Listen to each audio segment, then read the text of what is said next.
How to change the default home app launcher on your Moto G phone with Android 15.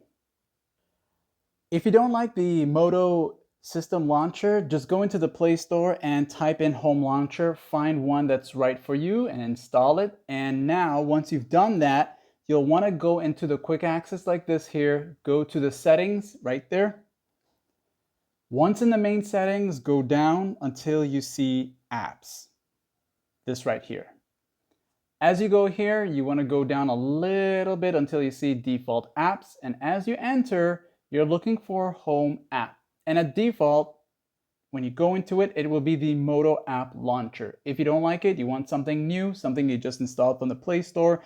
For example, the Nova launcher, when you switch to it, you will be prompted to get started, set it up and all that.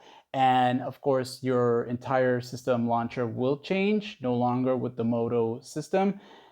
Then, of course, if you don't like it, you can always come back to exactly where you were originally and then switch back to the Moto G if you don't like it. Nothing's going to happen to your phone if you do any of these here. Like and sub.